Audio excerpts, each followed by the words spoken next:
Hello.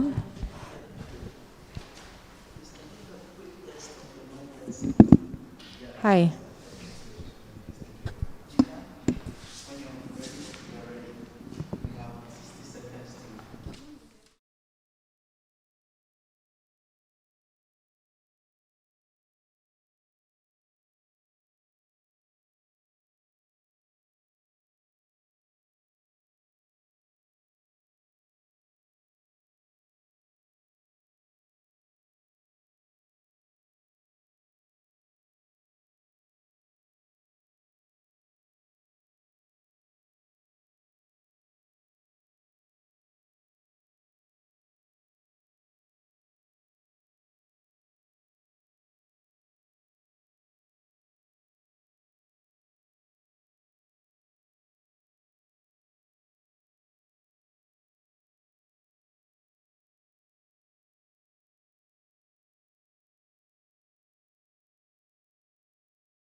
Hello.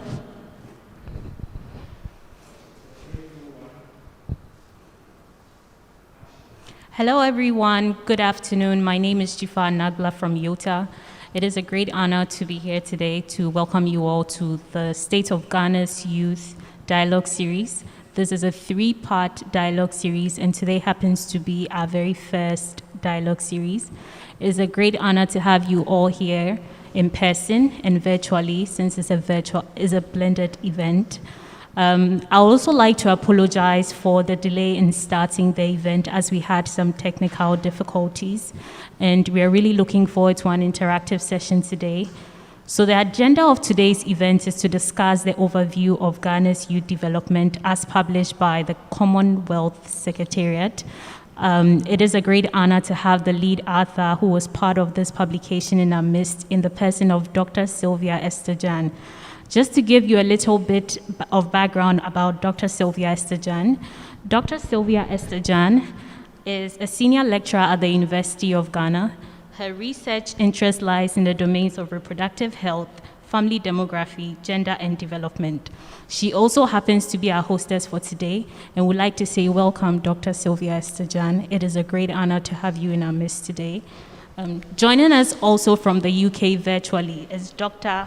Michael Buapon from the UK. He's also a lecturer at Opens University, and his specialties include migration, international development, child and youth development, and policy analysis.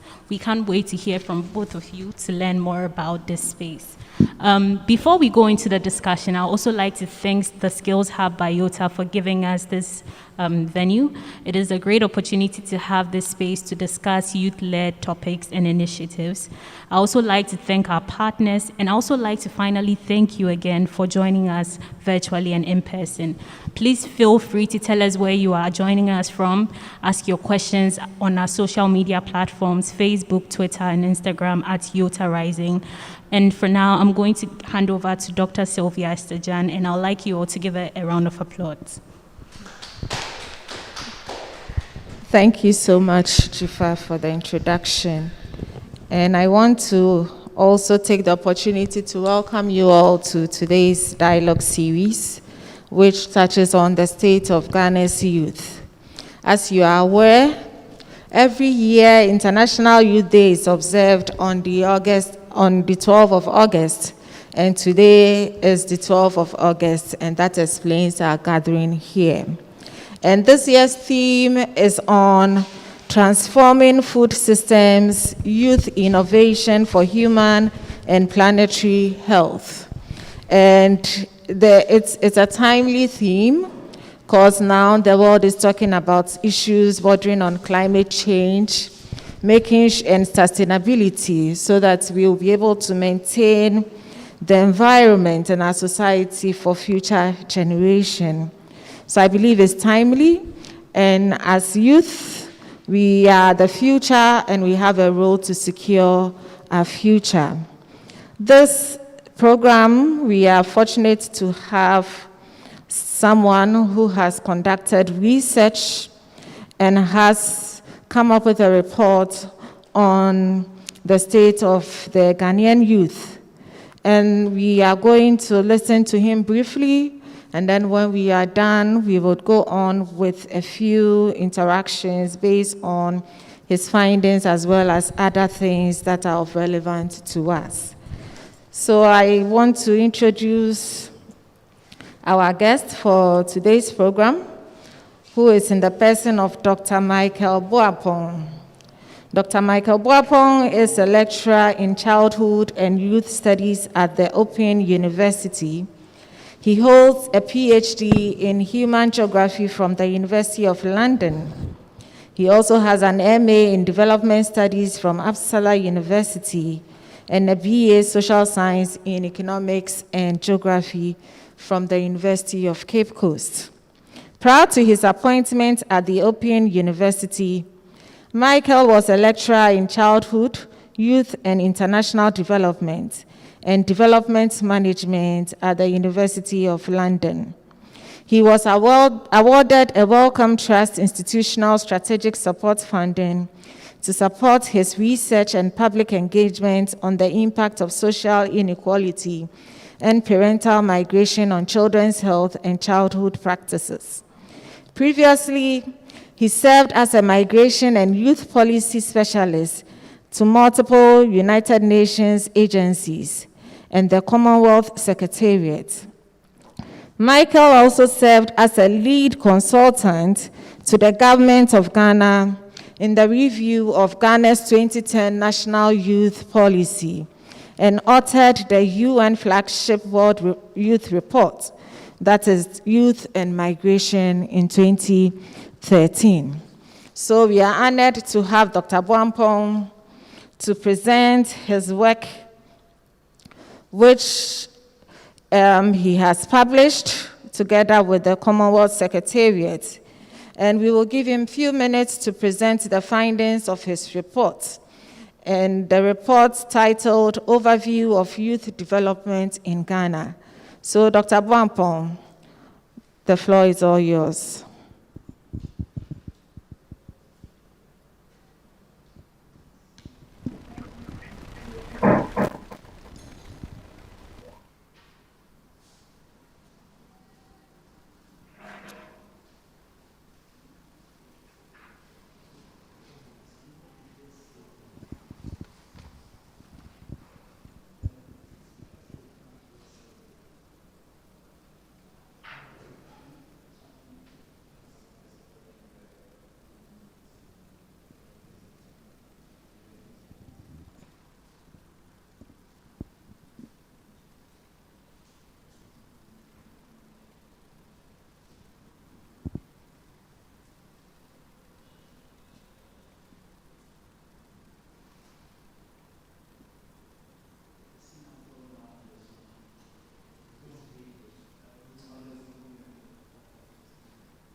moment as I have been given. In the time that I have, I'm going to give an introduction of the report, some of the key concepts that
a very important pillar in this positive youth development approach. Also, on the issue of capabilities and seeing that young people have capabilities for which we need to expand how they are able to make different choices that suits them and also their interest in life. So that was also one of the relevant aspects to this positive youth development that made it interesting to apply for this research. And then also seeing young people as not only vulnerable, but then also having the agential competence to be able to plan their lives, to believe in themselves, and also make positive choices for themselves. At the same time, also being able to contribute to their societies, if only we create the meaningful spaces for them to engage in issues that affect them. So this also would very much depend on the kind of enabling environment that is created for young people, in terms of what kind of spaces are created for young people to, for instance, dialogue with older generations, to for them to understand the needs of young people, and also how government policies can meet their needs, and also looking into issues of youth-friendly laws and policies, and also how different institutions respond, proactively through a youth-sensitive approach to the needs of young people. So if these things are being met, obviously we hope that we will be able to achieve a healthy, productive, and engaged young people. So just to give a little bit of, help us to understand the category of young people that were engaged in some of the interviews that I did, and also to differentiate between the different ways in which we understand young people. So as we all know, or you might be aware, the UN categorizes young people as people between the ages of 15 and 25. But then in Ghana, the National Youth Policy categorizes young people as persons between the ages of 15 and 35. And, in a number of ways, this is also very much, subjective, because being a young person is not necessarily just about being in a particular age bracket, but then also in the way in which, within the social and cultural context, how we define a young person. Is it based on certain particular life course trajectories? Maybe if a person gets married, the person might not necessarily be referred to as a youth. But then if a person is unemployed, perhaps maybe the person might still be seen as a young person, or someone who is dependent and not, independent to be able to make certain decisions for him or herself. So it's very much subjective in terms of how we describe young people. And I particularly am in favor of the social meanings and understanding of how we perceive young people. So the methodology that was used for this report was mainly document and literature review of various policies and programs and national reports by government, and also there were some independent research that had been commissioned by other institutions that I drew on for this study.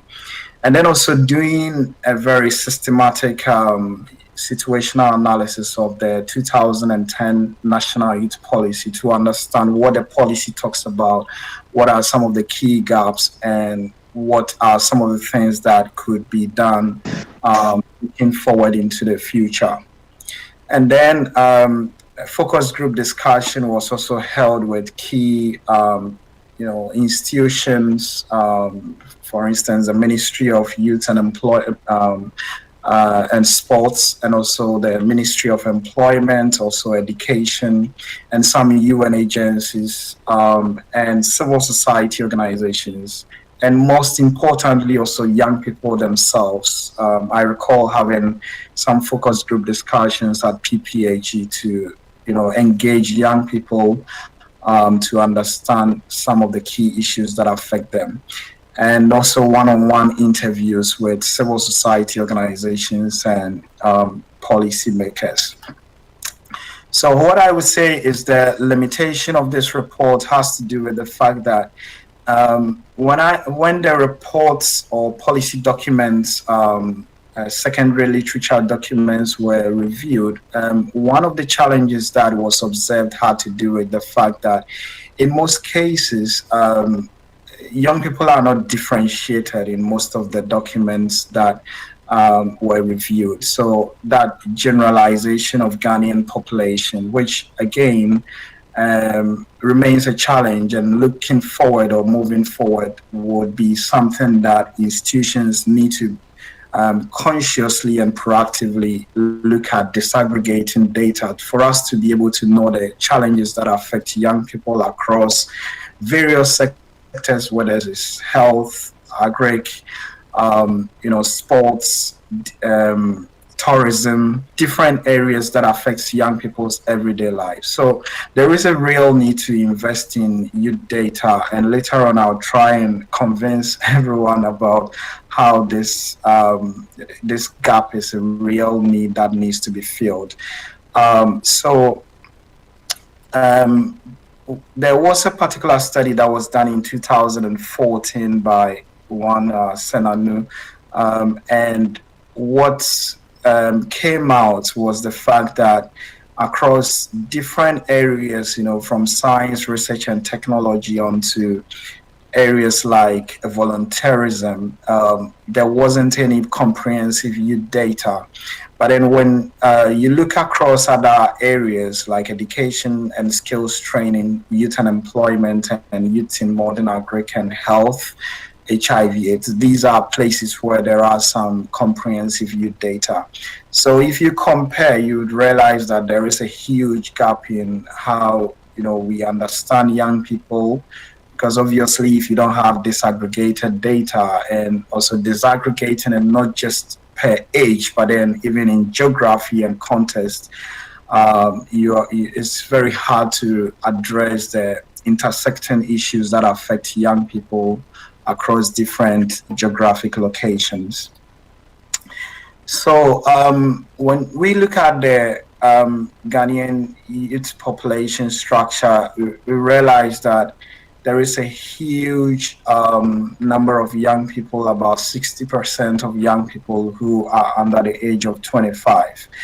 And this is very interesting because then it helps us to, understand where we need to focus our investment in terms of, education, health, and also addressing some of the life course transitions of young people. What kind of skills do young people need today to become productive adults and citizens?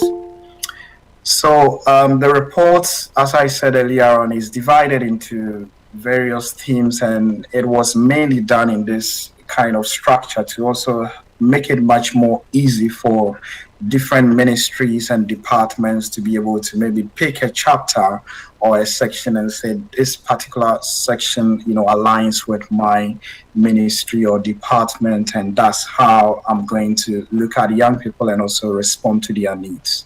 So in the next few minutes, I'm going to focus on some of the key trends and findings. I'm going to go on to education and skills training. So as we all know, there has been different approaches to promoting inclusive education in Ghana, whether it's through capitation grants, free SHS. While these are all promising and very encouraging things to do, I think one of the challenges that was realized had to do with the quality of education, and the fact that this needs to be approached in a way that also helps young people to be able to compare the different forms of education that are received in other places. So there is a real need to make sure that the kind of education that young people are receiving is not just something that is just quantity, but then also in terms of quality, there is an improvement. And also, one of the challenges that most young people talked about had to do with the fact that in a number of cases where even they go to school, there is a challenge of having access to teaching resources, whether it's the human resource of a teacher being in the classroom or different tools that they need to be able to actively engage in their education. So, but then the challenge here also is not general. Obviously, there are rural, challenges which needs to be addressed in this context. And so part of the recommendations that came across also in this context, also which aligns to the issue of science, technology, education, and maths, has to do with the fact that there is a perception that these are areas that are dominated by males, and we need to encourage more females or women into these areas. And at the same time, also making sure that the skills that young people acquire are skills that are available for them to make use of once they transition from school to work. So a key recommendation here has to do with, regular engagement between industry leaders and the education sectors to make sure that the kind of education that young people receive is employable for them at the end of the day. And also making sure that people from disadvantaged backgrounds are supported through mentoring or giving them the needed relevant skills to be able to compete at a national level. So I'm going to move on to another pillar or area, which is the information and communication technology. And I think this is also very much particularly relevant in the context that we find ourselves with a post-pandemic or COVID era where ICT is becoming the new norm as to how we work, engage or study. So most of the young people that we interviewed or engaged with, and also some news items that we are drawn on, seem to portray ICT as a negative, resource, especially when you are in secondary schools where young people might not necessarily be allowed to engage with, ICT tools, for instance, if they use a mobile phone at school. So whilst these things are there, I think there is also a greater need to understand what are the positive benefits of using different technological tools in education. And I think the main issue here is also the fact that young people in Ghana are not just competing from a national level, but then also situating them within a global context where they need to be prepared with employable skills, including ICT.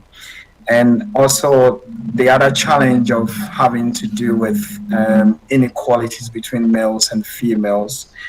We understood from some of the interviews that we did that a lot of the times girls have restrictions as to distance or areas that they can go to be able to maybe go to the internet cafe. Is much more easier and permissible for a young man or male to go to an ICT than a female due to sometimes the way in which they are structured or permitted to access these.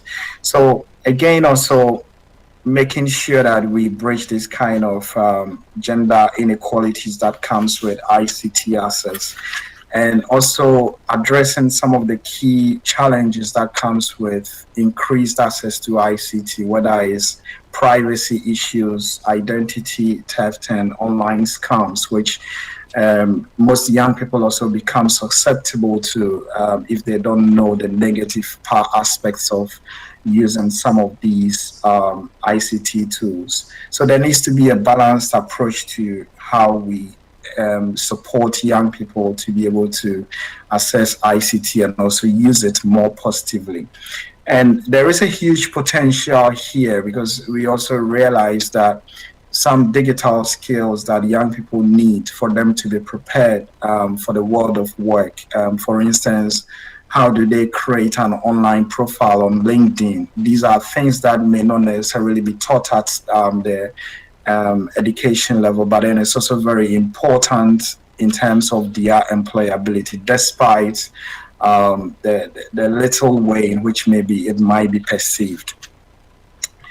On the area of health and well-being, so we also realize that in terms of young people's access to healthcare service, there is often the challenge that most of the facilities that are in health centers are not necessarily youth-friendly, or maybe personnel who are there to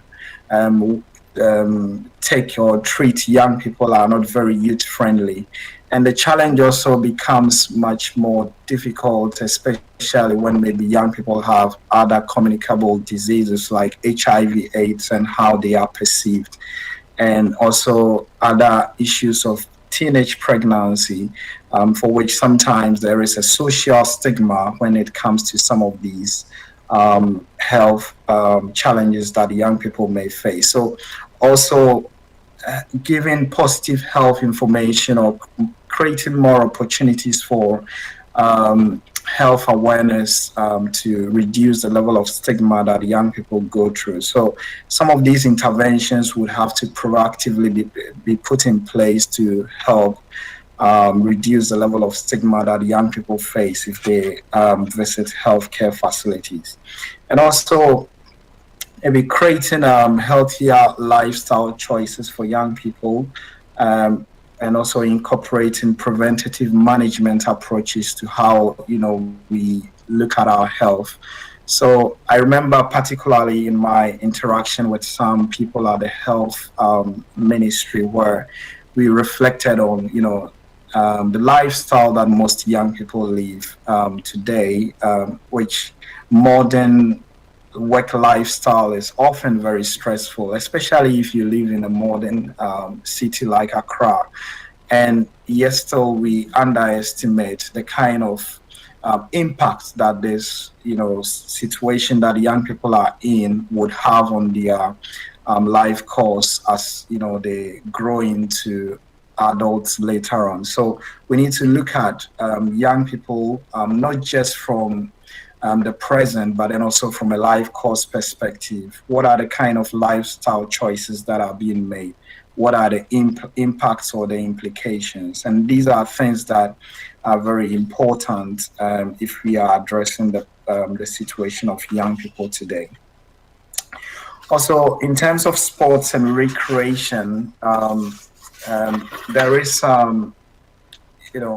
sports is a very big aspect of the everyday life of young people today. And one thing that we realized was the gradual or increasing appetite for foreign sporting activities, which is affecting local, forms of games and activities that young people are able to engage in. So part of the recommendation that we had here, or what was recommended in the report, had to do with the need to rebrand and also promote some of the traditional games that may be, vanishing from our country because of the infiltration of Western forms of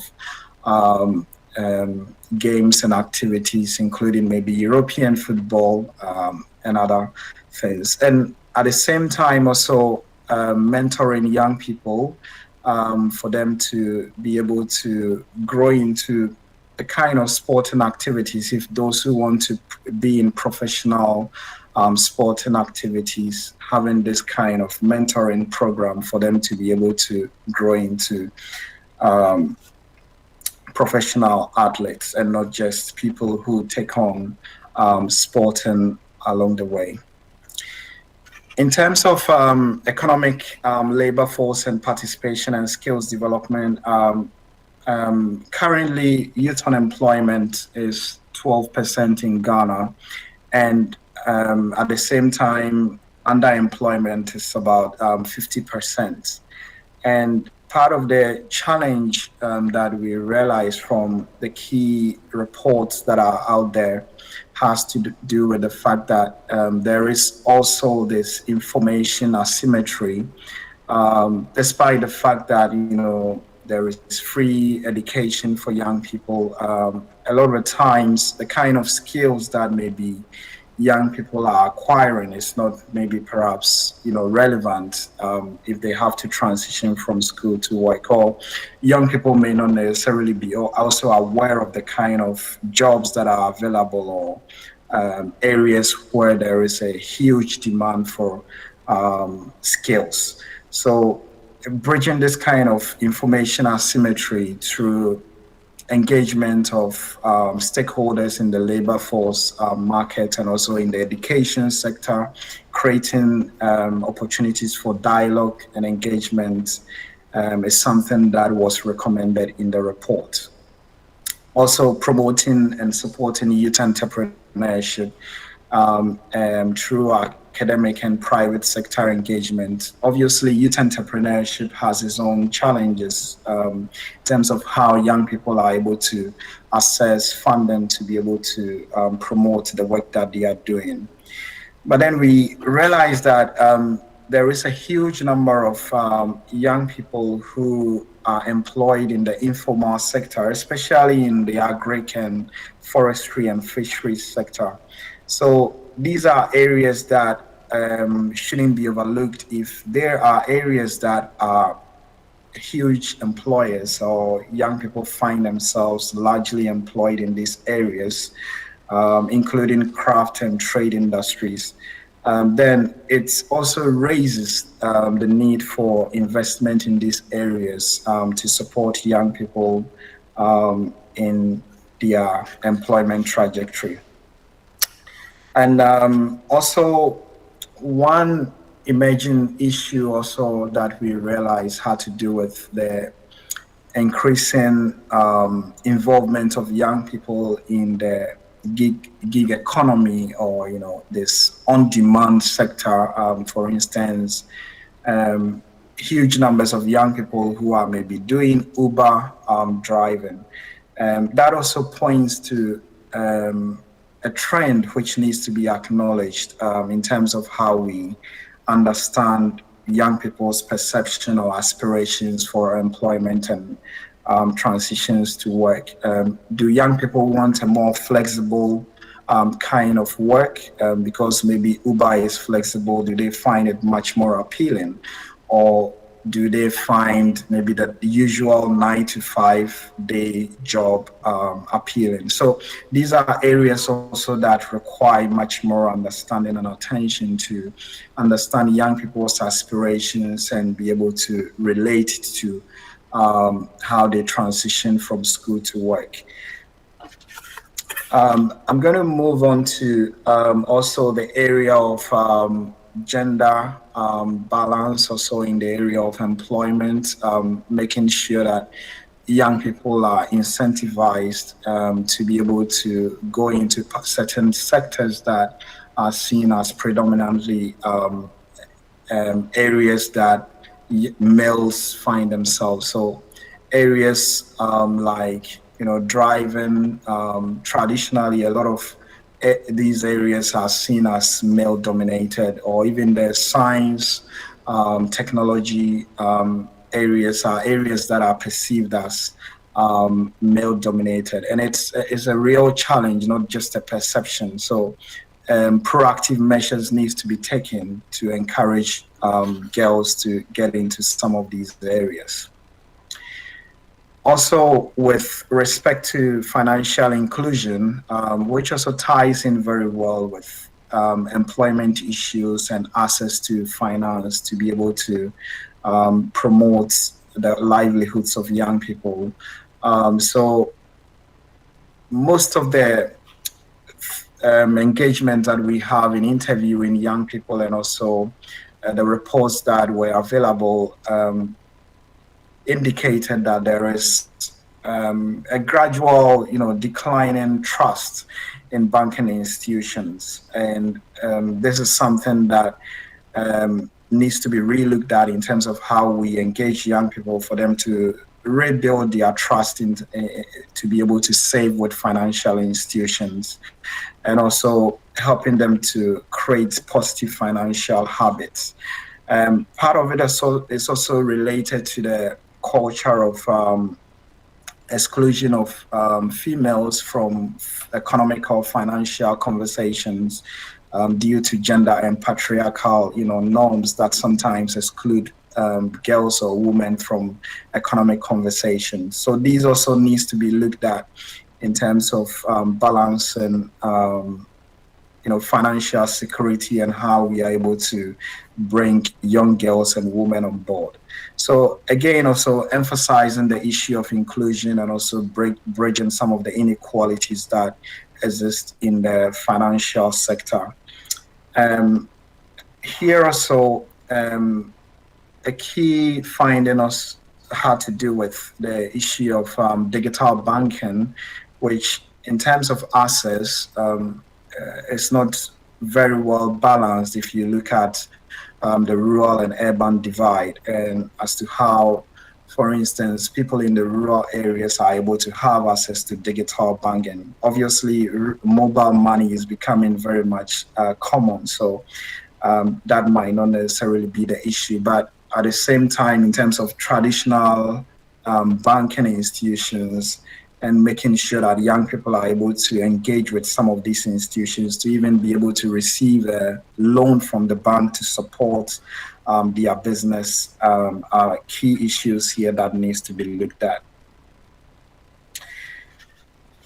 And I'm going to move on to active citizenship and participation in governance. As we already know, or we might know, participation is a very key pillar of youth development. And if we want to understand the needs of young people, participation in the everyday governance of a country is very important. And that's why the report in particular stresses on active citizenship. So governance is not just seen as a period of going to vote in an election, but then what happens in the everyday lives of young people and how they are able to engage with policymakers. So we realize that there has been some encouraging initiatives like the youth parliaments by the National Youth Authority, which provides a space for young people to discuss issues that affect them. But then, in terms of uptake, as to how the youth parliament, for instance, connects with broader policy change and also improvements in their lives, is something that was not very clear in terms of how it was instituted or how it's being established across the country.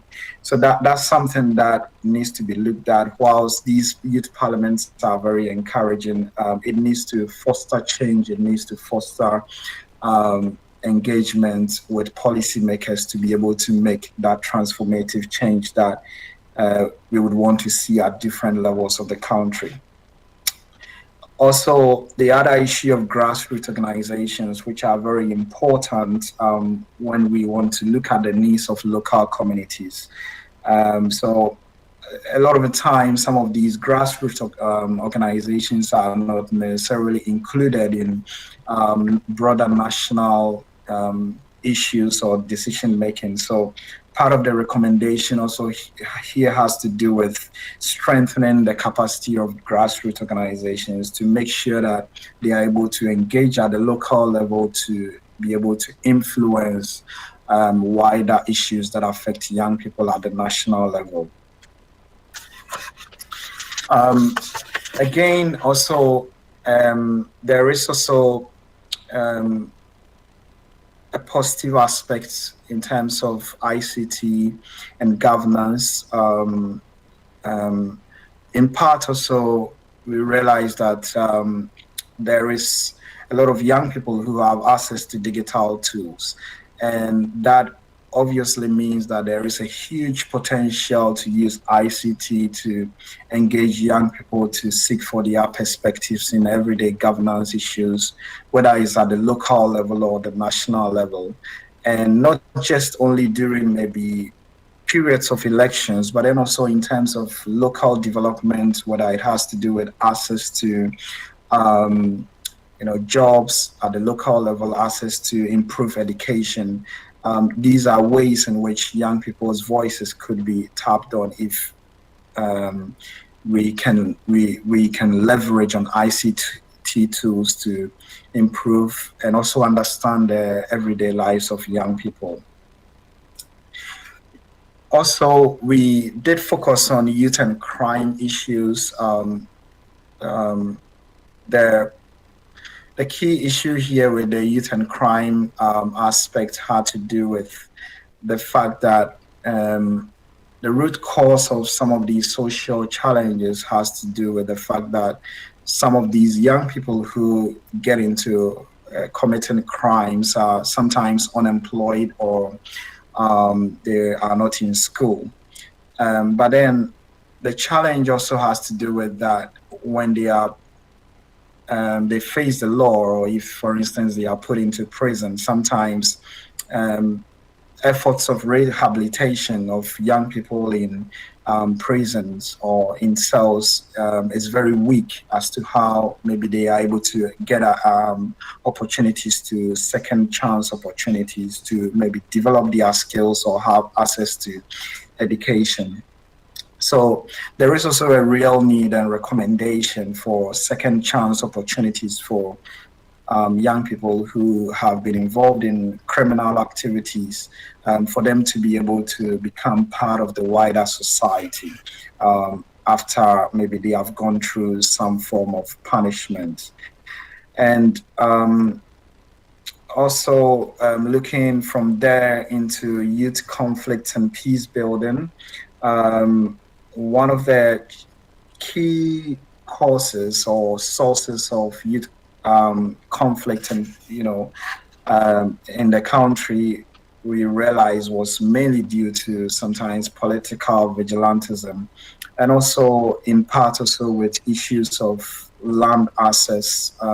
Most of the times when young people need access to, for instance, land to be able to maybe farm, it becomes a challenge and it could cause some conflicts. But the key or predominant issue here was mainly also around political vigilantism and also land ownership.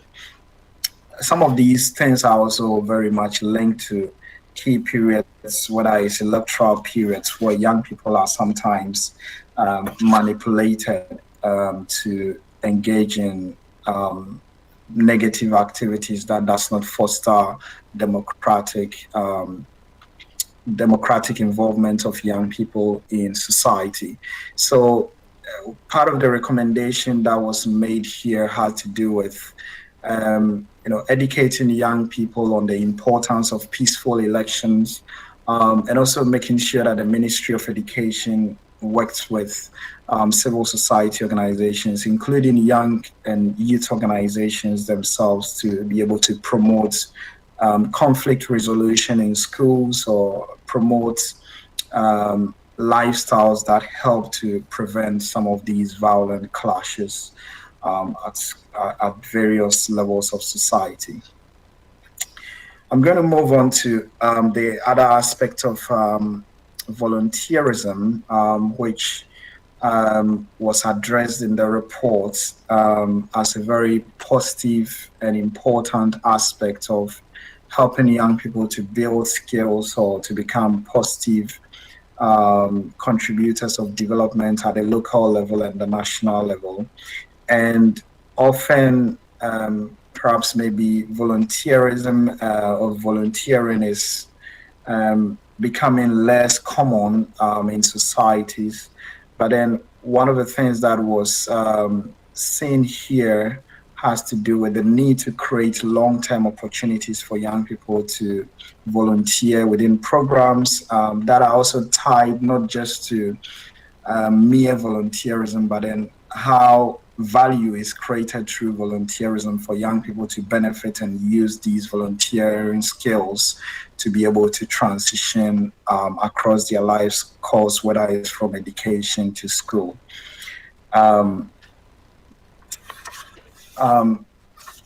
Also, in terms of youth and environmental sustainability, most of the young people that we engaged emphasized the challenge of illegal mining and how it is affecting land mass within our societies. But then at the same time, whilst commenting on some of these issues, they made suggestions around the need for young people to be involved in activities that can promote environmental sustainability. Particularly, a key example or recommendation here was the involvement of young people in the agri sector and promoting practices of sustainable agriculture, which has the double advantage of granting them employment, but then at the same time contributing to environmental sustainability and reducing deforestation, for instance. So this is also an area that needs to be looked at in terms of engaging young people and also stimulating economic growth and also green growth, if I should put it that way. Another area which touches on the issue of vulnerability is the situation of young people or persons with disability. As we all know, there is the Persons with Disability Act that was institutionalized in 2006, but part of the challenge that was brought to bear during our interactions with persons with disability had to do with the fact that the Act fails to address some of the accessibility issues of young people to maybe public buildings and facilities. Also, in terms of how persons with disability are able to access different opportunities, whether it's employment or education. There isn't a lot of data in terms of how persons with disability are able to access some opportunities with respect to employment and education.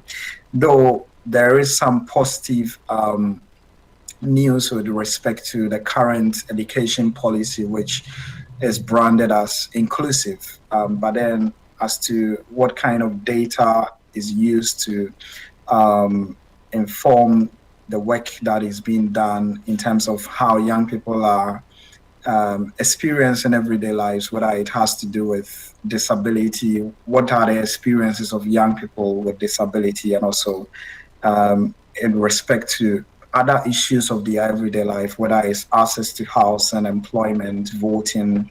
So the general thing here that came across was the fact that there is a lot of exclusion of persons with disability with respect to their everyday lives and how they are able to access different facilities within society.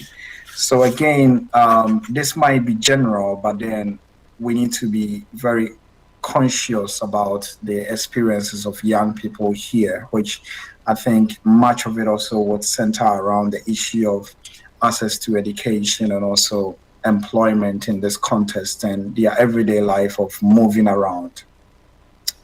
Last point, the last area that I would want to address here from the report is the issue of youth migration and mobility. So in part, some of the young people that we interviewed had spoken about how they embarked on journeys from Ghana to the Middle East or across the Mediterranean and had returned back home. And we realized that most of the reason or the causes of their movement was mainly due to lack of quality opportunities, whether it's employment or education. And these things needs to be addressed through, creating opportunities for young people at various levels of society, whether it's their local communities or also improving the kind of skills that they have, such that if even they move out of Ghana, they are employable in other countries. Also, in terms of creating awareness about the dangers and the risks of moving out of the country through unapproved routes was one of the things that came across in the recommendations.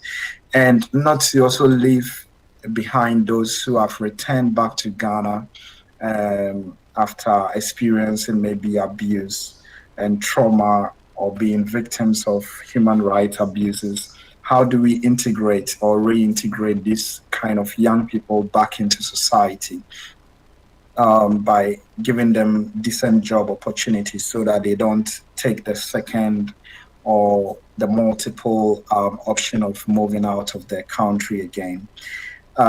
Also, there is the recommendation of not also overlooking the huge potential of persons who live outside the country but then still identify as Ghanaians. In this context, the young people in the diaspora, the young Ghanaians in the diaspora, how can we tap into their expertise and skills to contribute to national development, or even tap on their economic capital to invest in youth employment interventions? So these are the main findings that I have for now. I'm going to end here to allow us to have our further conversation this afternoon. Thank you very much.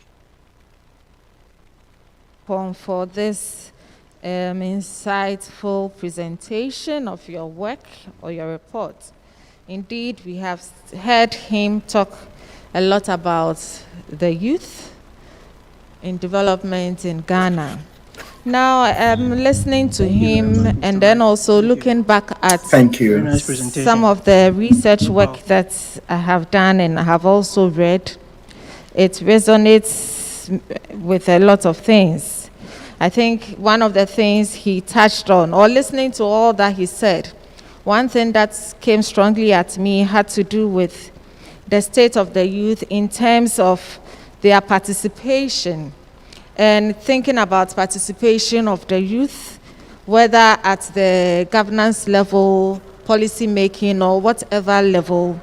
A few things come up, and these have can be seen in several researches that have been done. For instance, in a study that I undertook on adolescent reproductive health in a rural community in Ghana, not far from Accra. It's in Accra, but it's a rural community.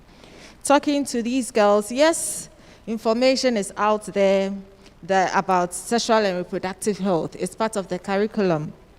However, these adolescents, due to social norms and values, are not able to access contraceptives, are not able to go and seek for information about their sexual and reproductive health at the adolescent health-friendly clinics.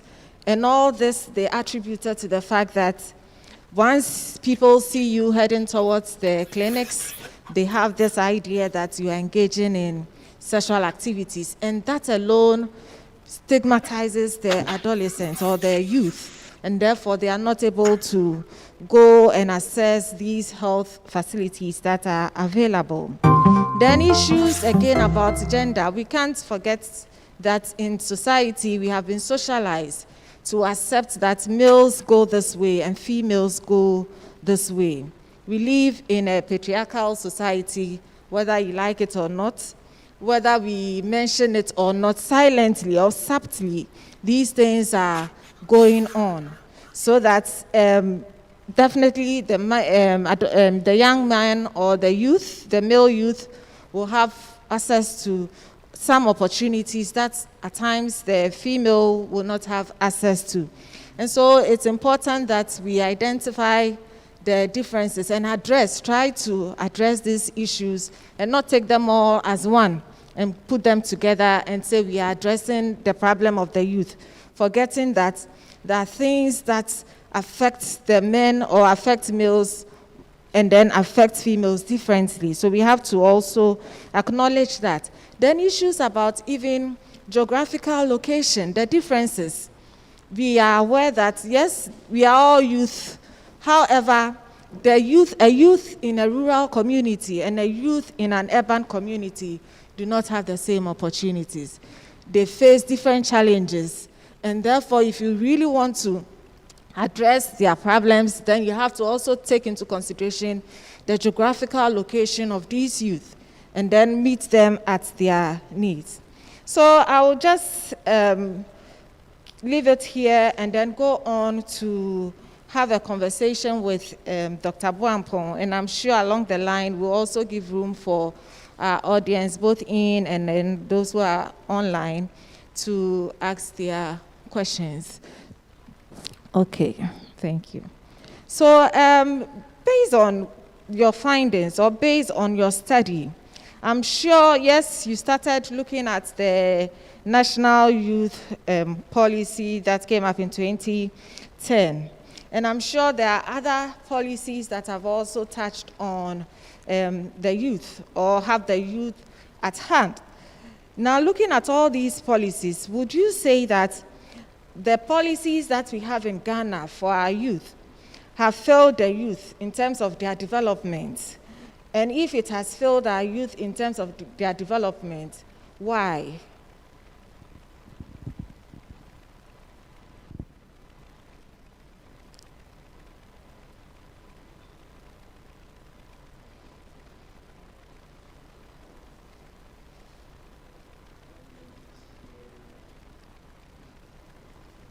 Dr.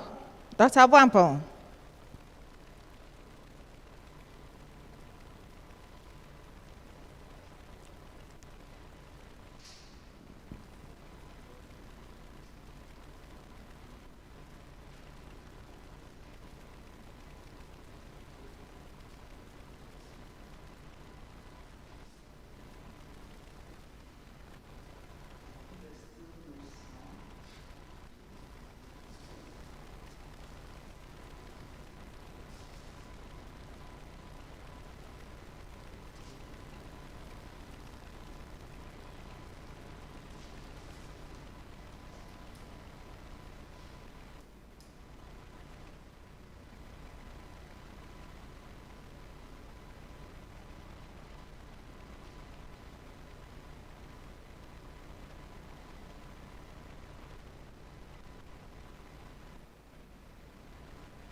Say here is based on how youth policy is being done in Ghana. I think in part having to do with how, for instance, policies are created. As we all know, the current youth policy, when it was being prepared, there wasn't any kind of systematic way of engaging young people. So in part as to whether it has been able to respond to the needs of young people, that's not for me to answer within this context. I think it would depend on another whole exercise to understand what kind of effect the policy made on young people. At the same time, maybe we need to look at issues of context here.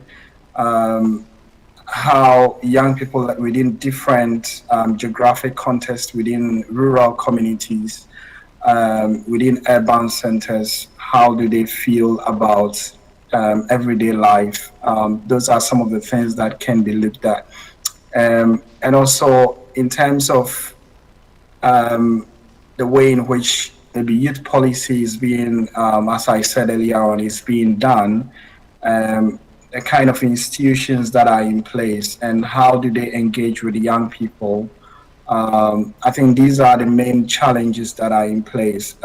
Presently, from the different policies or programs that are being developed, I think part of the challenge that I realized through this exercise was the fact that in many ways, different ministries and departments, sometimes they don't even know whether they have a mandate in terms of youth development, right? So for instance, if you go to the Ministry of Tourism, how do they see themselves as important to young people? That is something that is not very clear. And it requires a whole revised and revamped approach as to how we perceive young people as a resource for the country and how we engage them, getting to know their needs, and not just getting to know their needs, but then carrying it through, for instance, evaluation and impact assessment to understand whether, for instance, the current national youth policy, which didn't also necessarily have even an implementation plan when it was first, brought to the limelight. So all these approaches, I think, would then be able to help us to know whether the policies are making an impact or not. And it would then require a whole institutional approach as to how we coordinate youth development and how we understand the impact of youth policy on young people. Thank you. Then, from your report, you also touched on education. And I believe every Ghanaian is aware that when we talk of education, the issue of free education comes up. So we are providing free education to the Ghanaian youth. And we know that as youth, and then looking at currently how the society or the world has become a global village where the youth are aware of what is happening elsewhere, it tends to influence their aspirations, and they also have their own aspirations. Now, looking at our educational system or the kind of education that is being provided for our youth. So they have 6 years of education at the basic level. Then we have the JHS, which is also 3 years, then the SHS 3 years, then it goes on to tertiary and other institutions. Now, looking at these youth and their aspirations, do you think our system of education provides these youth the road or leads them to their aspirations, the kind of education that we provide for our youth or that is made available for our youth? Does it lead them or can it lead them to their aspirations? So it won't be everybody looking into working in just the formal sector, looking into working in the bank, looking at teaching and nursing, but there are several areas that the youth can veer into and may not necessarily have to go to the tertiary or other institutions, the ones that we normally know of. What do you think is the issue? Do our educational system lead the youth to their aspirations?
Buapon, can you hear me?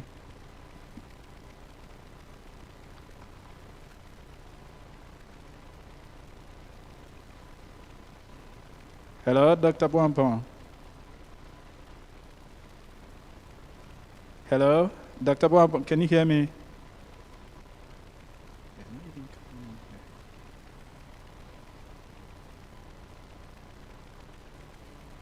Hello, Dr. Buapon.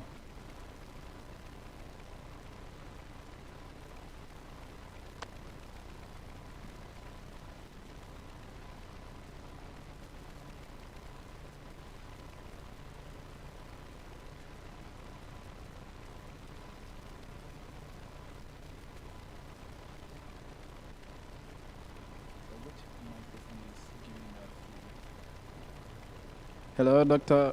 Buapon, can you hear me? Hello, Dr. Buapon. He can't. go to the screen and mute yourself. You know, Okay. there is Yes. there is one of that that takes the video from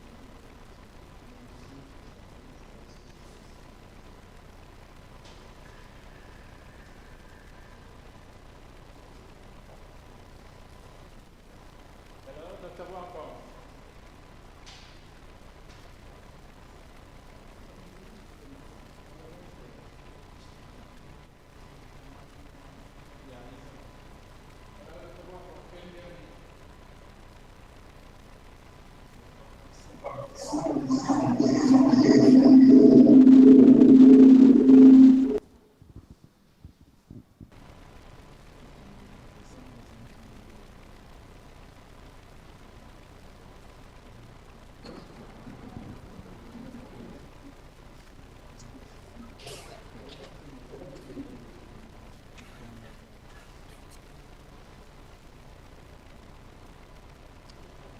yes, it's off.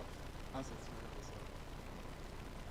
So now if you will not hear.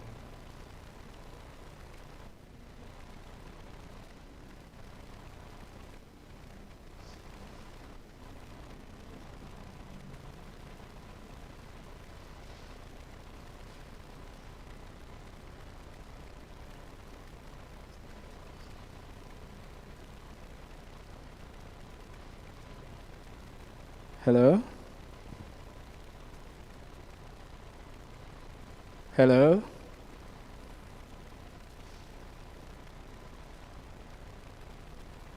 Hello, Dr. Mayo.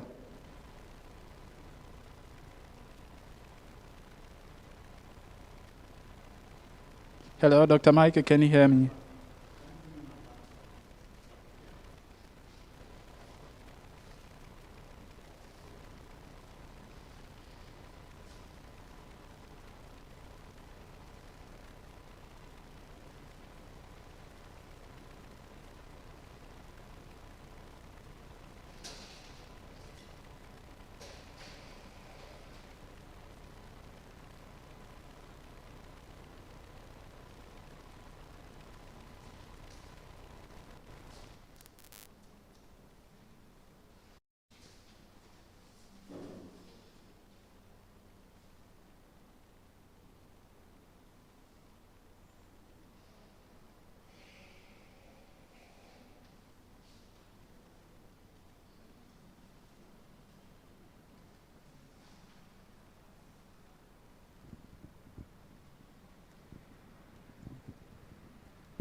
Hello? Hello?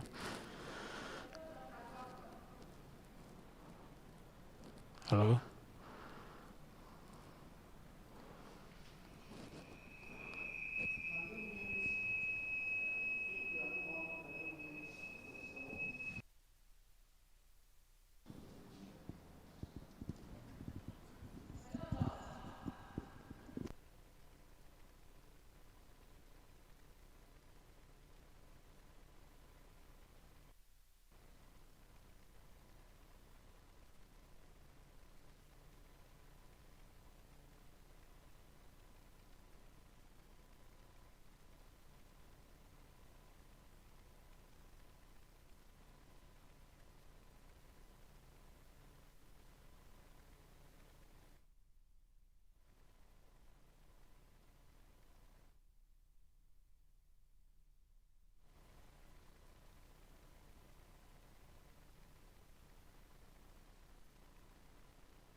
Hello.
in ways in which young people would want to um, Is it the same way in which policymakers understand transitions from school to work? That maybe you need to finish school and then find a job in the public sector where you have to work 9 to 5. Does these ways in which young people are living their everyday lives or finding jobs, does it challenge the way we think about, everyday life and, everyday forms of work that people do?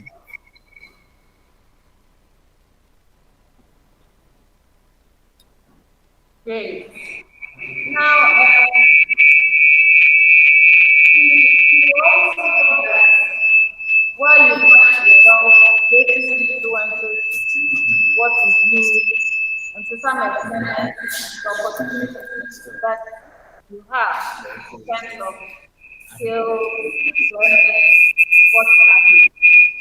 So when you look at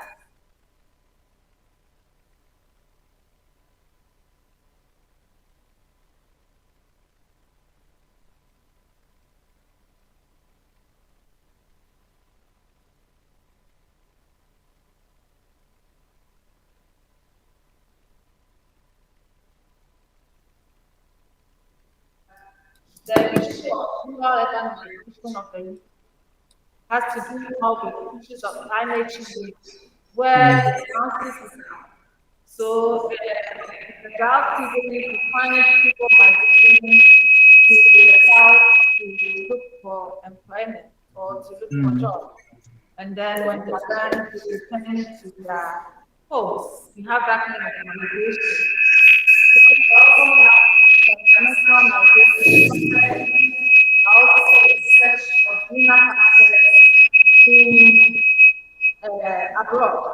yeah. So how when I'm talking two things, I'm looking at rural urban migration in our setting, and then also the youth who are also looking at migrating abroad, also in search of a livelihood. How can we address or think about the technical division of all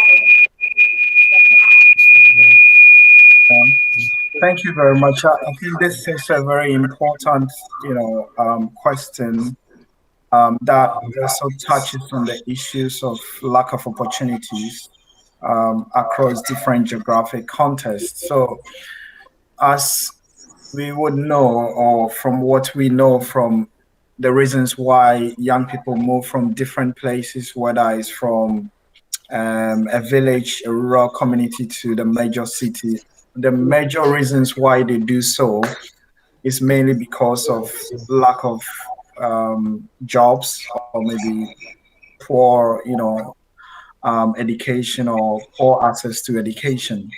So these are things that influence most of the young people to move. And often it's also tied to other life costs, needs, whether they have to gather money to get married or transition from childhood to adulthood.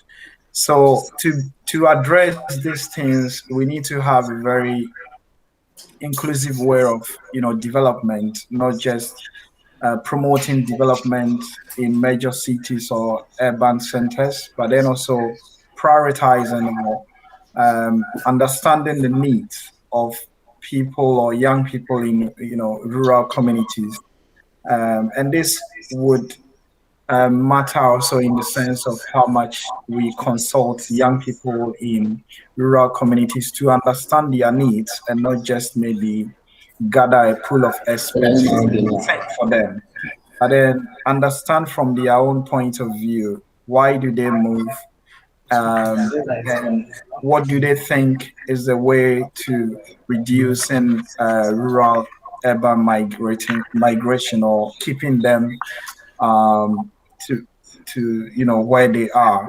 But this is not also to discourage migration, because we know that movement of young people is also connected to their life course aspirations, whether it's they want to acquire education and then move back to where they used to be. So the point here is about addressing these opportunity gaps that young people don't embark on migration from a situation of desperation. They do so out of choices that are available to them, and not just because they are deprived of the opportunities from where they live.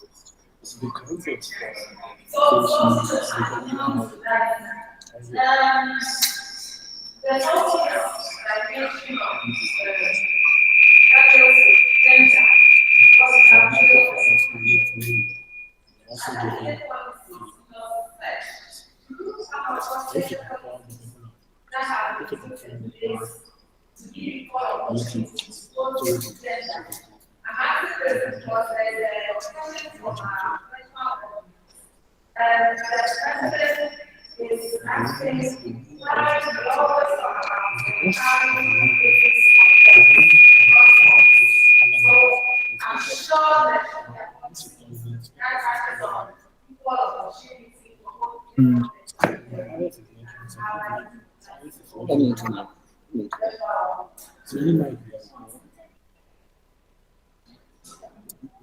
Sorry, Sylvia. The question was not very clear.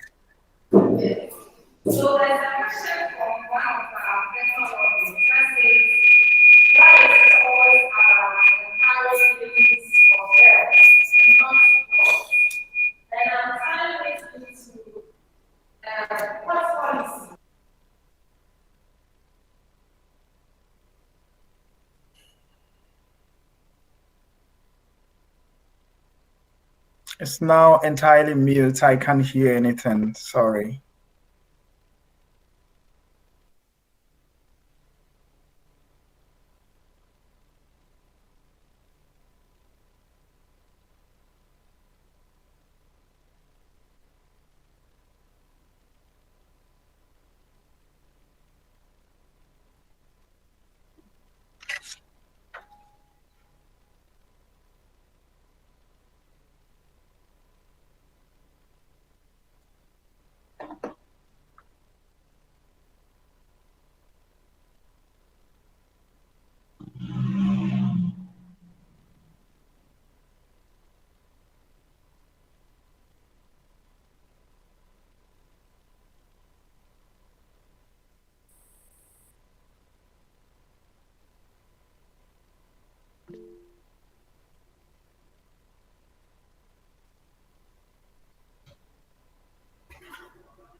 You have to speak while the Facebook audience can hear.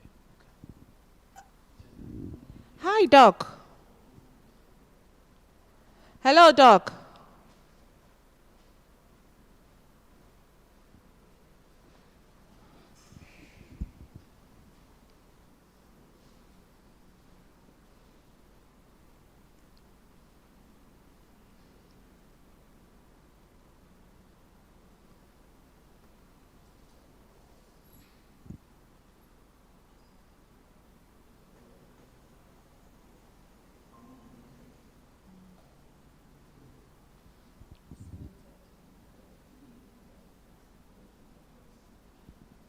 Hi, Doc. Dr. Buapon.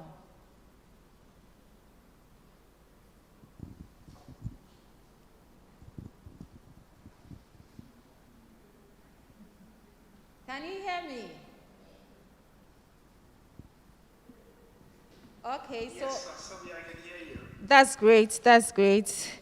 Today it seems we are having a few hitches here and there.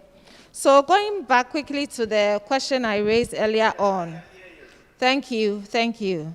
So there's a question from our virtual audience from Prof. Zacchaeus. And he wants to know why it is always about empowering ladies or girls and not boys. And I want to tie his question in with maybe from your studies, you could highlight if you came across any policies that have been put in place to give equal opportunity to both males and females.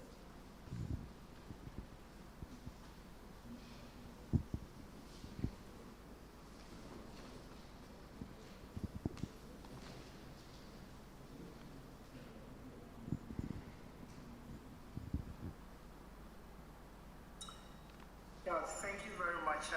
I think this whole issue about gender and inclusion is quite very, sometimes very challenging. When we want to also equally ensure the inclusion of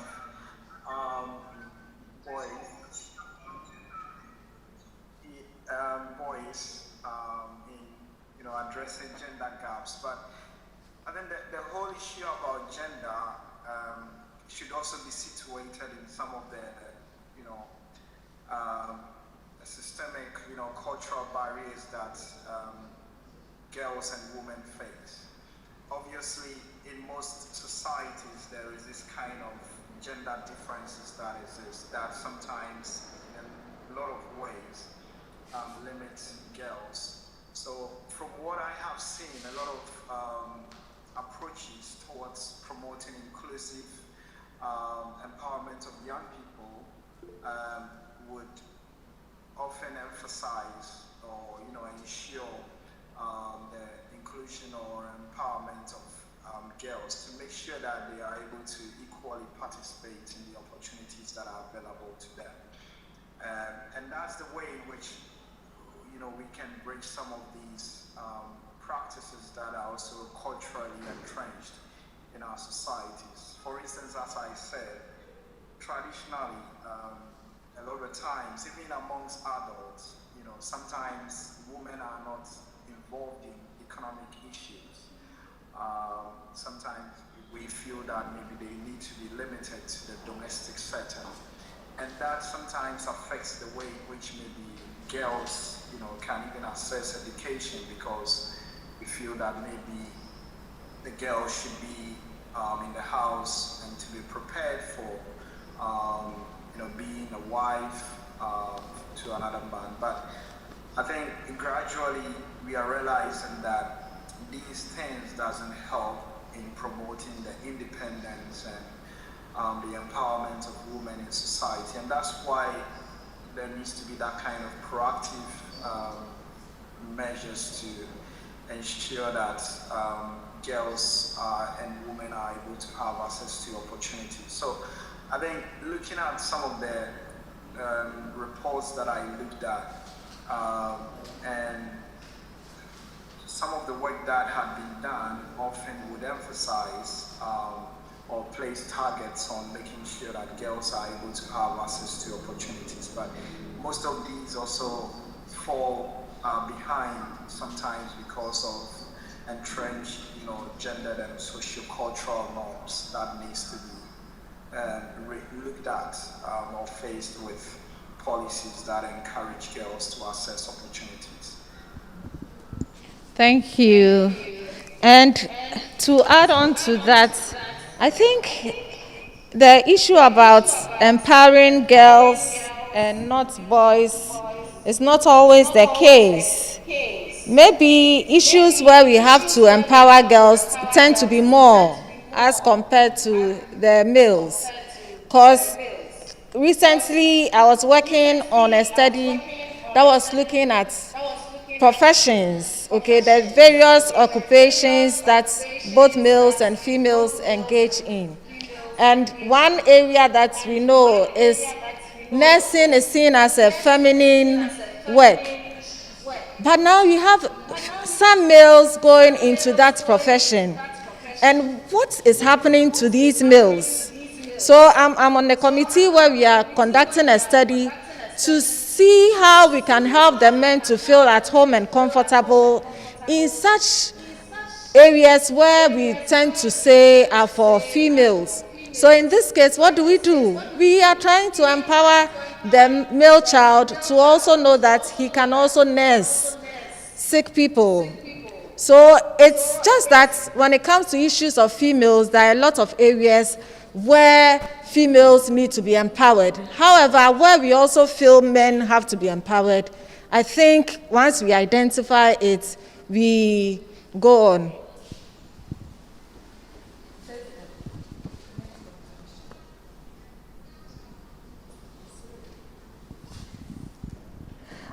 Okay, so we will go on to another question from our virtual audience, and this is on volunteerism. So according to this question, most young people embrace volunteerism, but they tend to see it as a job more than an opportunity to offer their service and gain skill and experience. So the question is, what approach can be used to address this, to ensure that they are really into volunteer and not gain experience and gain experience than to make money? Yeah, thank you, Sonia. So I think the whole issue about volunteerism is something that should be looked at from a 21st century perspective.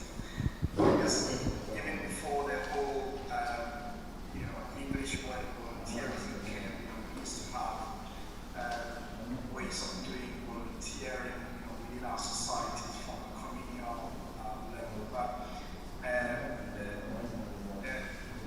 the kind of societies or the economic lifestyle that we have today requires young people to be able to maybe afford a particular standard of living.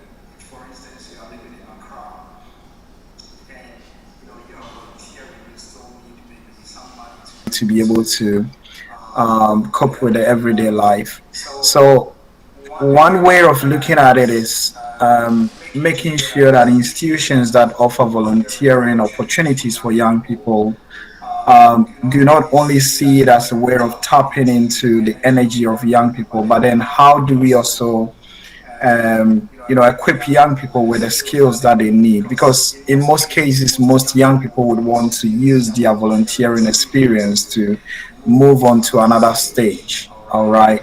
So, what kind of skills do they have?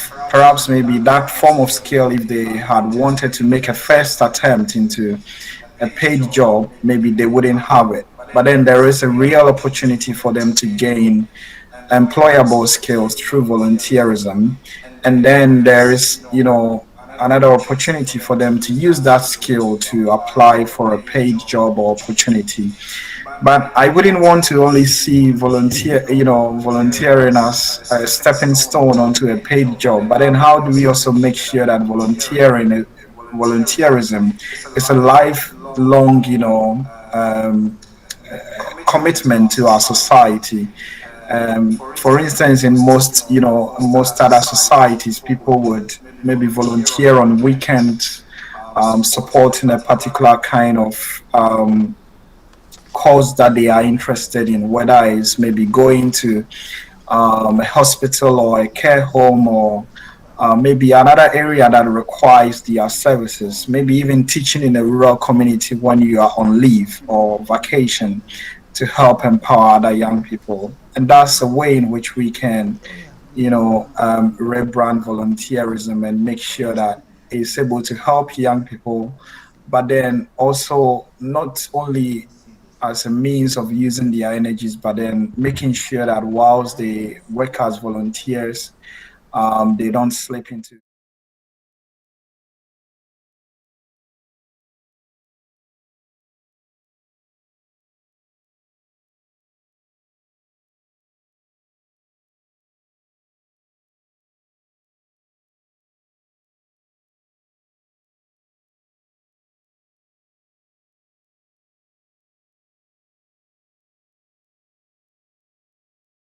fulfilled life.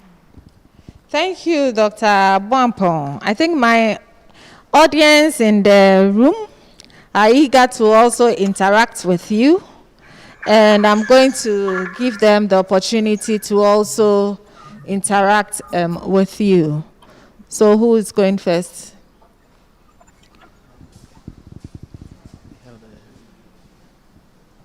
Hold on.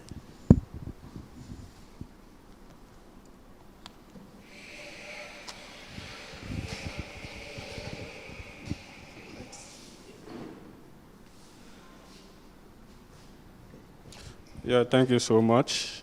And thank you, Doc, for the nice presentation given. I'm the person of Terence Sitibas. Have actually followed through the presentation that you gave, and then I have some few clarification and a question.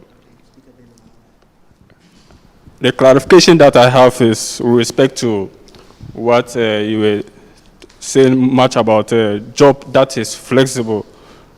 What do we mean by that when you say job is flexible? Does that has to do with the hours spent or the skills that is being transferred or developed? It's a clarification. Then the next question that I have is with some target areas. We've talked about education and the skills that is developed in order to help the young people when it comes to their aspirations. Well, I would like to know if there are any other areas that, well, we can touch on when it comes to the aspirations of young people. Let's say in the context of our own country, Ghana here, if there are any other target areas we can look at, aside from education, the skills that is being developed and transferred over time. Thank you. Can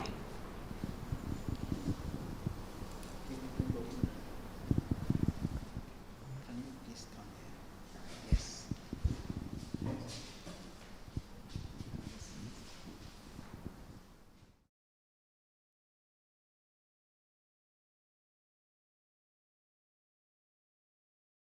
From local government, Institute of Local Government Studies. Yeah, I've taken note of your nice presentation, and I have only two questions for you. With respect to the youth policy, we've been reading the nation's national development planning with respect to the nation.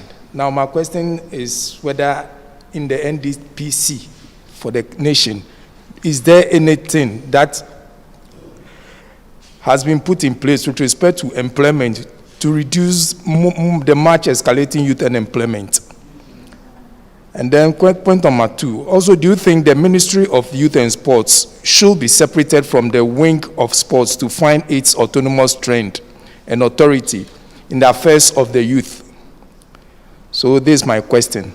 And also, finally, the long-awaited youth bill in Parliament. We are still running with the youth policy. When is the bill going to be passed? Thank you.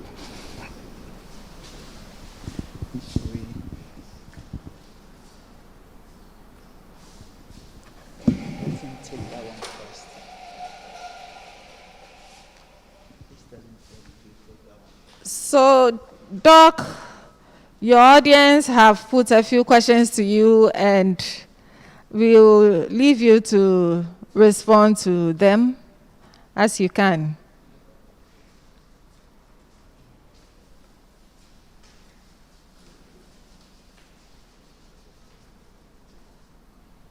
Please go ahead.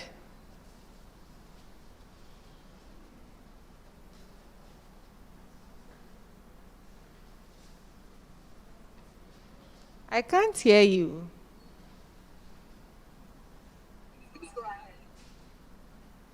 Doc, can you hear me? Can you hear me? Yes, I can. Yeah, so in terms of flexibility of job, I think one thing that, for instance, COVID has taught us had to do with the fact that, we can't go about with the no usual way in which we used to work, right? For instance, if you used to go to the office, there has been reduced, ways of engaging with the everyday forms of work. Whether sometimes you have to work remotely, but I think if we have to reflect on this also in the context of everyday life, sometimes we've come to see COVID as, somehow beneficial in terms of helping us to understand how we can manage our lives, being flexible in other ways, whether we can work from home or go to the office. But then flexibility also can come in the context of maybe the hours of work, right? Um, is it only just about going to the office from 9 to 5, or people can work, part time, Please go on, we can hear you.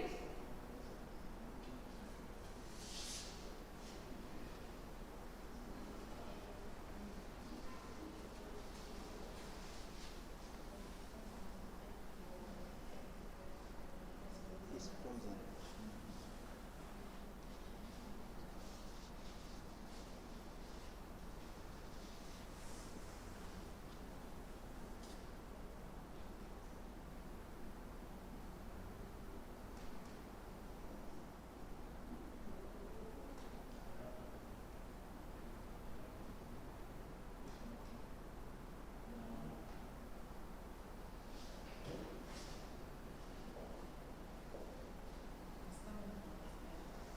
Yeah, it's frozen from the side. Then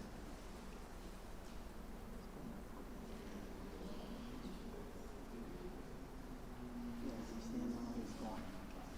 So it was from the side.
Buapon.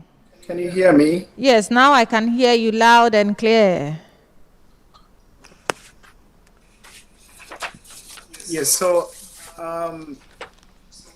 with respect to flexibility, having to do with how we change the way in which, yeah, having to change the way in which we work or look at the world of work, and having to relook at the way in which we look at everyday work, and what kind of work do young people want for themselves. I think this is something that we all need to understand for ourselves as to what flexibility would mean for most young people. But I think the way in which young people are looking for non-traditional forms of jobs, not just thinking along the traditional way of transitioning from school to work, maybe finish university, go and find a job in a government institution, should re-conscientize us on terms of what kind of work are young people looking for, or what kind of work do they want for themselves. Is it that they want to maybe sit in the house, go and do YouTube videos and later on post it online? Or yeah, so these ways in which young people are finding work, I believe is a way, or a hint to the need for us to really understand young people's life transitions and how they see themselves in the world of work. And then I think there was another question. I didn't get that quite right. Sylvia, can you repeat that for me if it's possible? Yes. So one had to do with the youth and sports ministry, if the two could be separated so that we can have a more focused ministry attending to the needs of the youth, separate from that of the sports. Then I think the other question had to do with when there will be a bill for the youth. Yes.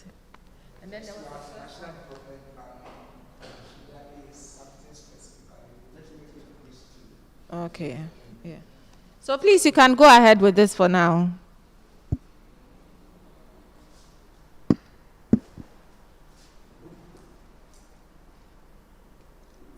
Thank you very much, Sophia. So, in terms of whether we need to have a separate, if we can have a separate ministry for youth from sports, I think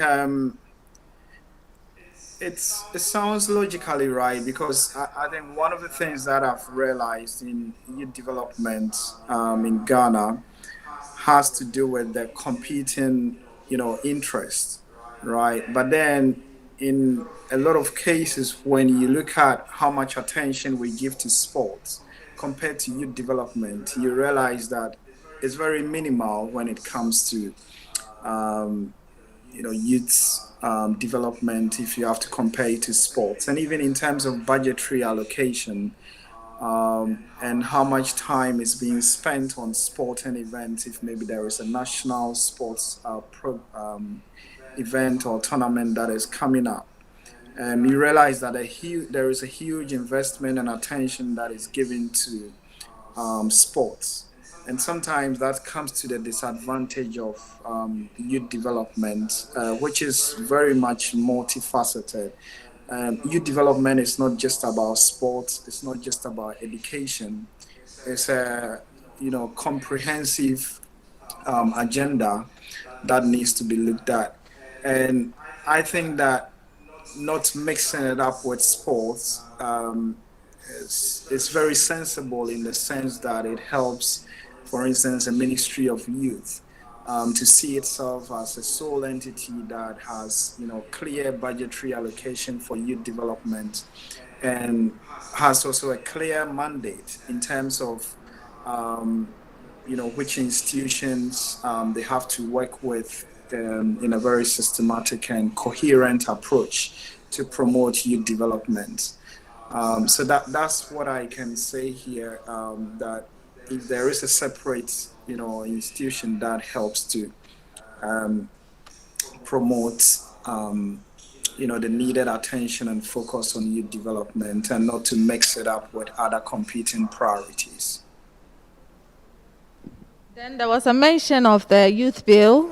Do you want to touch on that? And also, in terms of the bill, I think that is not in my domain to talk about it. That's outside the scope of my work. So I'm sorry, I can't comment on that. Yes, but at least we are all aware that there's something in the pipeline. So we hope that it will come to pass.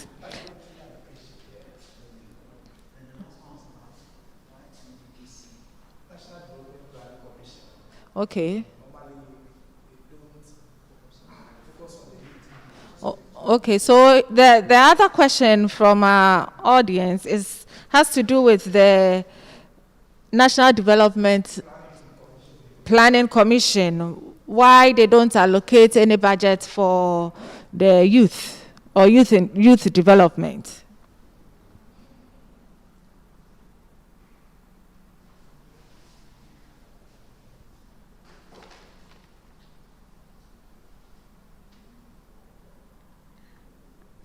I hope you heard me, Doc.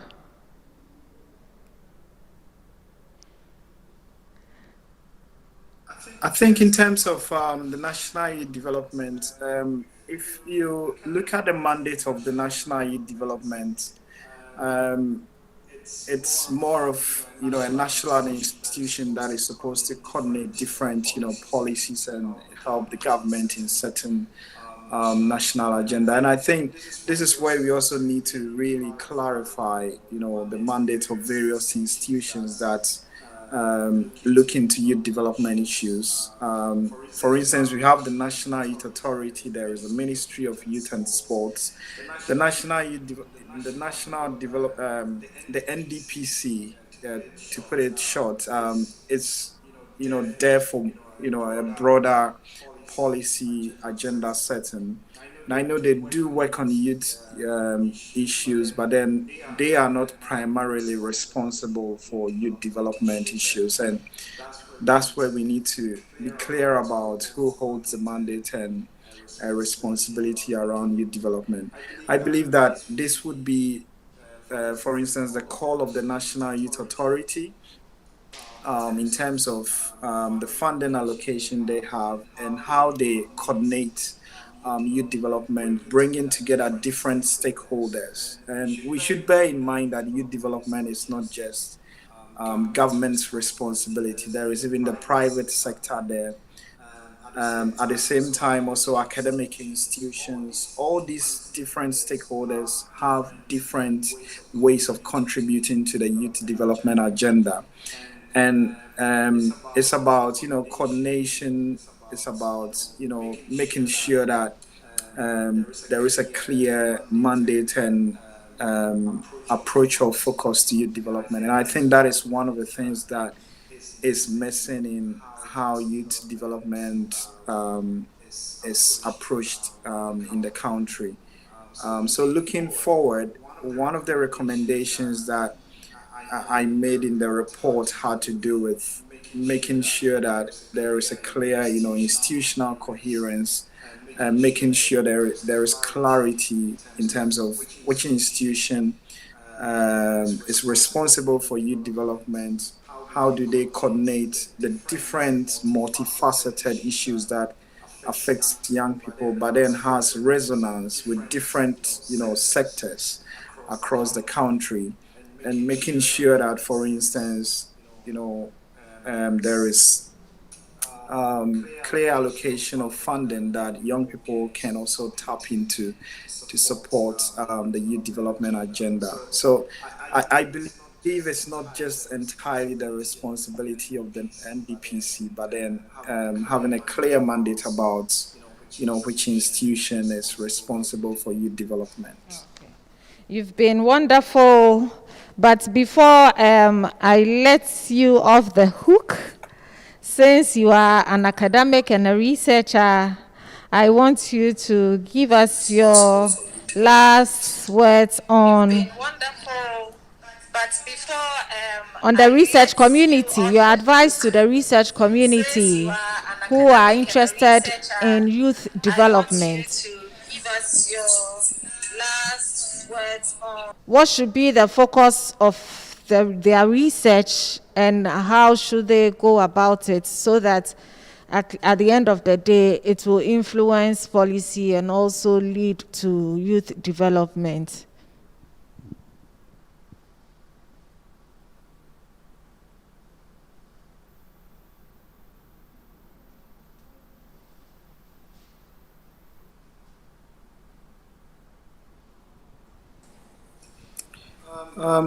Thank you, Sylvia.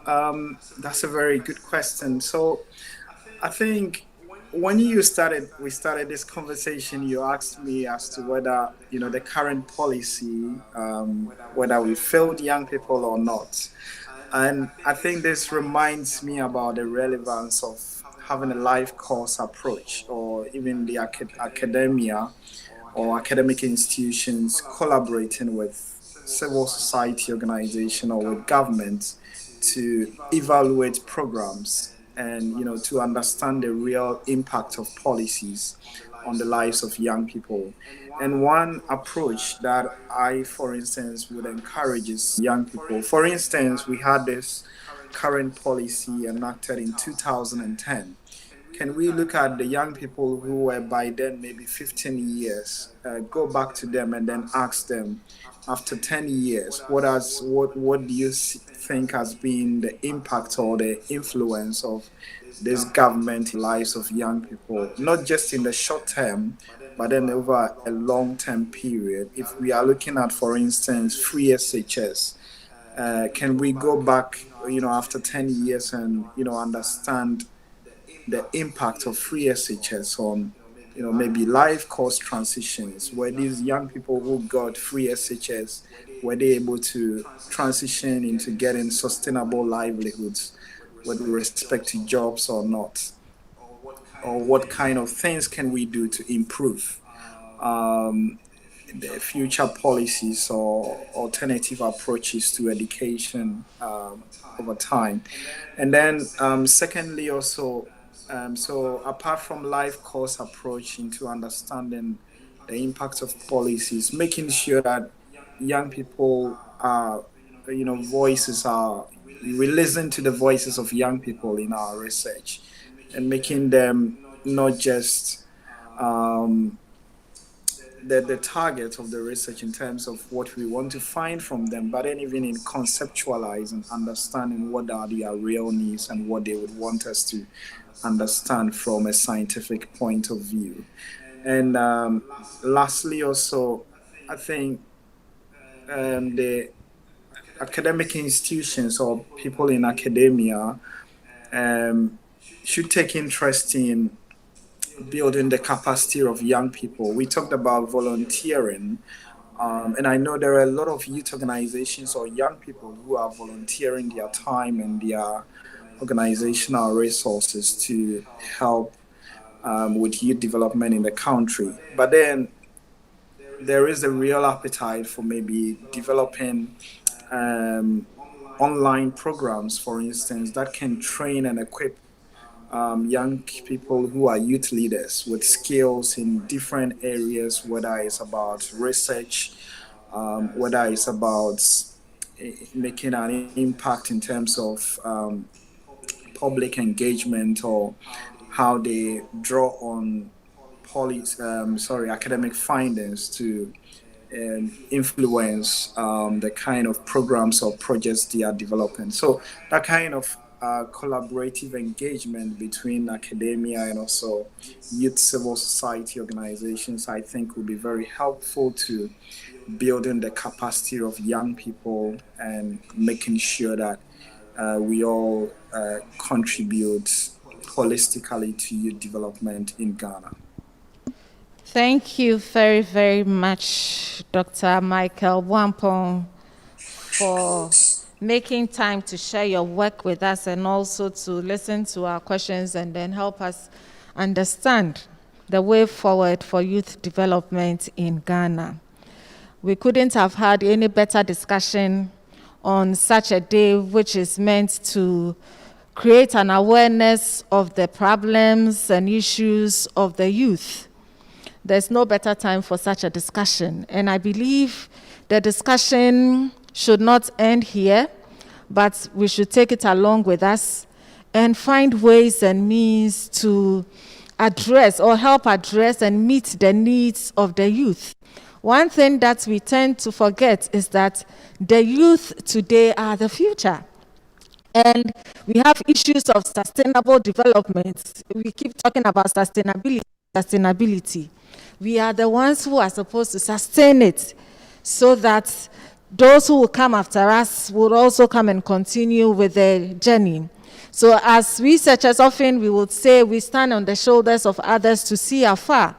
And it's the same thing that is happening now. So for the youth, we have come up, we have identified various issues. We are not saying there are no problems.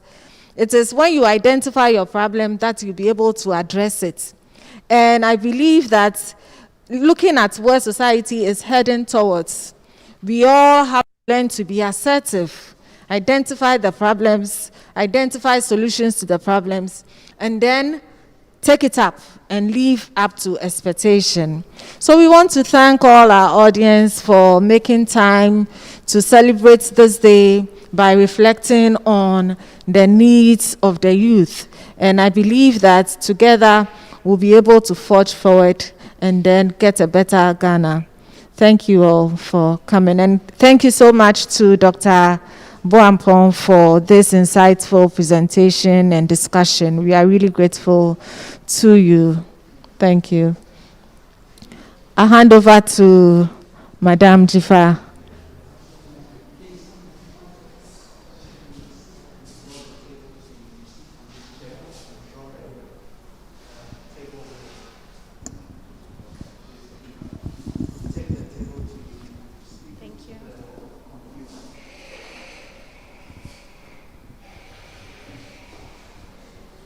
Thank you all for joining. We're so excited to come to the end of our very first dialogue session. Once again, we'd really like to acknowledge Dr. Michael Buapon. It has been a very, very interactive conversation about youth initiatives and advocacies that we can inculcate to ensure the national youth development in Ghana. We say thank you, and we look forward to interacting with you again. Dr. Sylvia, it's been an honor having you in our midst. Despite the challenges, we still took a lot, and there's a lot to go think about. Once again, I'd like to thank Skills Hub by Yota for providing this opportunity for us to come together to network and talk about the future of the youth in Ghana. And I'm hoping that we can get to do this again next week. Thank you all for coming, and see you again.